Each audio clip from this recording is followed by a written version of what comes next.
for her statement, and now give the floor to the representative of Russian Federation. Mr. President, first and foremost, we wish to congratulate you on your accession to the presidency of the Security Council.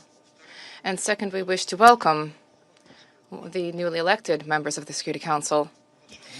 The beginning of this new year shocked all of those throughout the world who cherish the hope that respect for international law and non-intervention in domestic affairs of other states, as well as a reliance upon diplomacy and seeking of compromise, became key principles in the work of the new U.S. administration.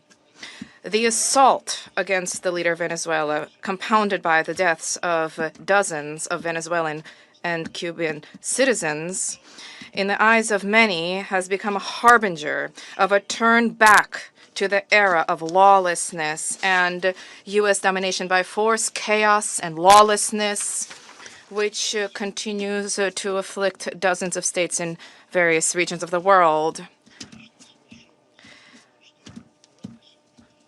There is no and can be no justification for the crimes cynically perpetrated by the United States in Caracas. We firmly condemn the U.S. act of armed aggression against Venezuela in breach of all international legal norms.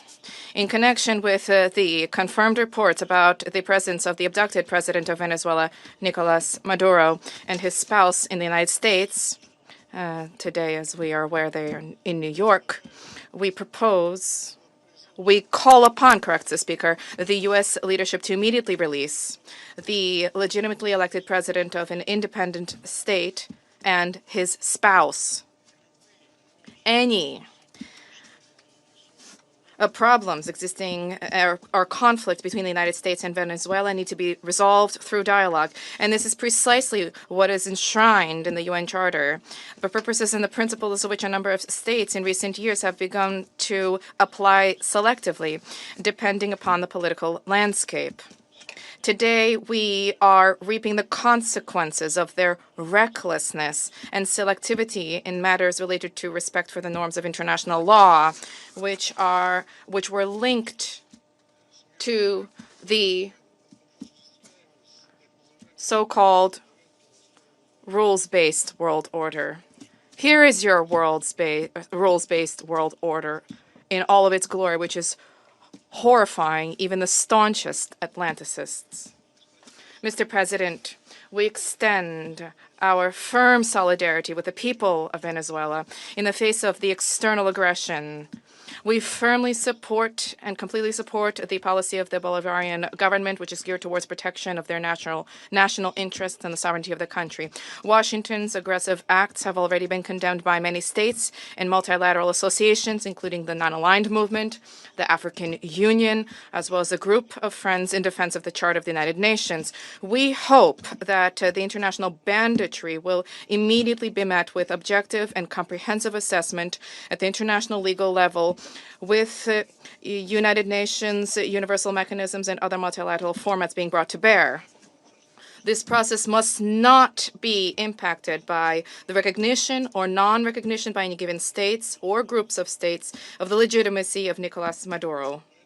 For this reason, unintelligible murmurings and attempts to avoid principled assessments by those who, in other circumstances, froth at the mouth and demand that others respect the UN Charter, today seem particularly hypocritical and unseemly. We hope you will recognize this, and we hope that you will abandon double standards and that you will not attempt to justify such an egregious act of aggression due to a fear of angering the American global gendarme, which is attempting to once again rear its head. We are particularly appalled by the unparalleled cynicism with which Washington did not even attempt to conceal the true aims of its criminal operation, namely the establishment of unbridled control over Venezuela's natural resources and the assertion of their hegemonical ambitions in Latin America. In this way, Washington is generating fresh momentum for neocolonialism and for imperialism, which were repeatedly, decisively condemned and repudiated by the peoples of this region and by the global South. as a whole. Distinguished colleagues, under these circumstances, it is exceedingly important for the entire international community to unite and to definitively reject the methods and tools of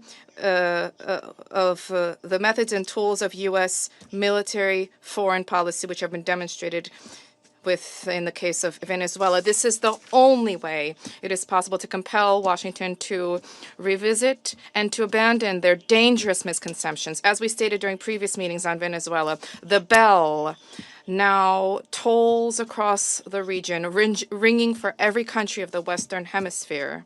The bell is ringing for all UN member states and for the future of the organization itself.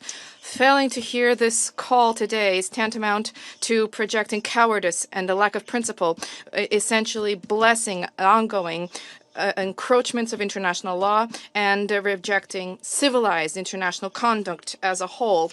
We cannot allow the United States to proclaim itself as some kind of a supreme judge which alone bears the right to invade any country, to label culprits, to hand down and to enforce punishments, irrespective of notions of international law, sovereignty, and non-intervention. Is this the world we sought to attain as we marked the 80th anniversary of the adoption of the Charter of the United Nations, when we all signed on to the relevant Security Council presidential statement? Is this the aim of United Nations reform, which we all advocate? Or has the United Nations and Security Council thereof, do they no longer exist? And is there need now to seek from Washington a patent to rule, so to speak?